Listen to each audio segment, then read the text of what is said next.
कभी सोचा है कोई राजा जिसके पास सबसे बड़े योद्धा हो फिर भी वह डरा हुआ क्यों होता है?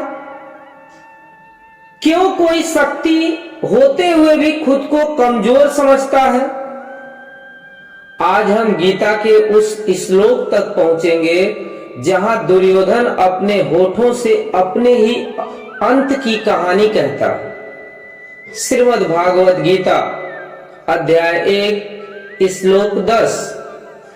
अपर्याप्तम तदस्माकं बलम भीष्माभिरक्षितम पर्याप्तम तिदमेतेषां बलम भीमाभिरक्षितम। दुर्योधन कहता है हमारी सेना भीष्म के होते हुए भी कमजोर है और पांडवों की सेना भीम के रहते प्रबल है। दुर्योधन अपने गुरु से कहता है हमारे पास महान योद्धा हैं फिर भी हार का डर है। वह यह नहीं कह रहा है कि सेना सच में छोटी है, वह यह कह रहा है कि मन छोटा हो गया। डर हार की सबसे पहली घोषणा होती है। यह श्लोक केवल युद्ध का नहीं बल्कि मनुष्य के मन का नक्शा है। जिस दिन भीतर विश्वास कम हो जाए उसी दिन बाहर की शक्ति बेकार हो जाती है। दुर्योधन के पास भीष्म है, द्रोण है, कृपाचार्य जैसे महारथी हैं, फिर भी वह खुद को कमजोर मानता है।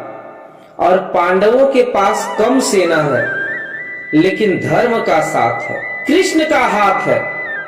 जहां धर्म का साथ हो और कृष्ण का हाथ हो वहां संख्या नहीं गिनी जाती, वहां नियति तय होती है। दुर्योधन दो नाम लेता है, भीष्म और भीम।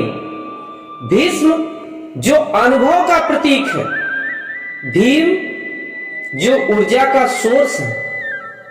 दुर्योधन जानता था भीष्म धर्म के सामने तलवार नहीं उठाएंगे और इसलिए उसे भरोसा नहीं, लेकिन भीम वह न्याय की आग था, इसलिए दुर्योधन के शब्द डर से भरे हैं। आज भी यही महाभारत चल रहा है। घर में, दफ्तर में, रिश्तों में जब हम गलत राह पर होते हैं तब छोटी सी बात भी हमें हिला देती है और जब हम सही होते हैं तब तूफान भी कुछ नहीं बिगाड़ पाता। यह श्लोक कहता है यदि तुम सत्य पर हो तो अकेले भी पूरे हो।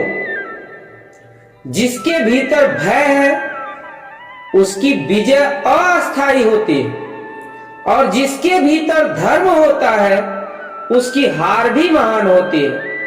दुर्योधन हार गया था युद्ध से बहुत पहले और पांडव जीत गए थे युद्ध से बहुत पहले।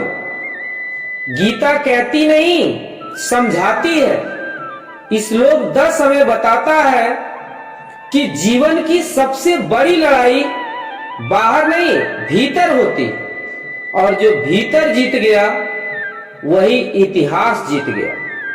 जहां धर्म वही विजय। जय श्री कृष्ण।